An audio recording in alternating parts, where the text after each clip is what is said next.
da zan kira Allah bai ya wuce zatona ba, wanda ya kama Fatima har abada ma zai gamo da zuciya.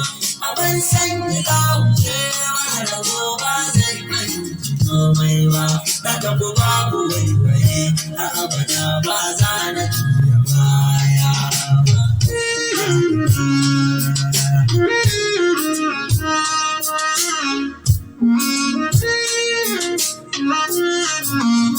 Illatul haqqi na roƙe ka kayo da salatoci, ma'ana ga ayatul uzma wanda kadai nake mafadanci. Ruhul haqqi ne madafata har gobe arzikinsa shi muka ci, masu shi muke nema har abada ba ma sanyawa.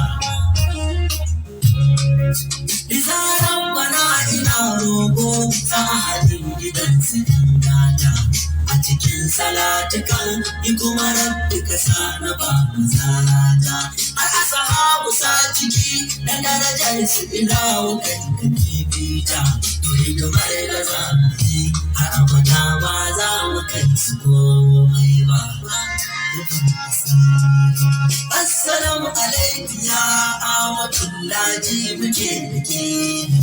Assalamu alaikum ya annabiya na bace dake. Assalamu alaikum ya ɗaukakiya na tsaya kake. Assalamu alaikum ya alƙurra farin cikin muke. Assalamu alaikum ya haura ul'insi ya maliki. Assalamu alaikum ya asali da ke yawa. Assalamu alaikum ya asali da kisa na addu'a. Assalamu alaikum ya batulu maza na fatuwa. Assalamu alaikum ya ashahida wanda farduwa. Wace shaida na ne na san ba za ki fatuwa.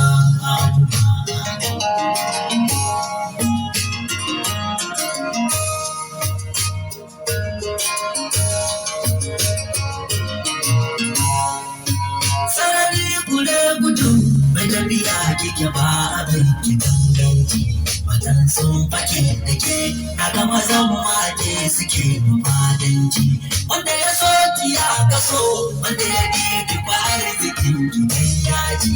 Dole su ganki ba amma dole su barki ba za su iya komai ba. Kalana ki sai ya ga annabu na ki abi ki sai da lallashi. Jiya zamanin ki ne amma haka mai kiyasa sha haushi.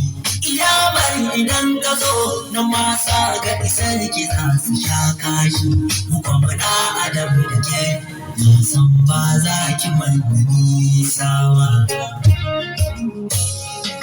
Wata bila idan ma'aiki zai zo wajen ki baiwa.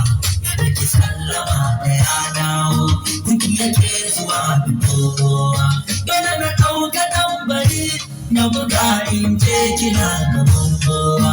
Da Mahamudu ke waje wanda bari ba za a kai ki girmawa. Ban ga abin yabo bani da wani ku gaban ku za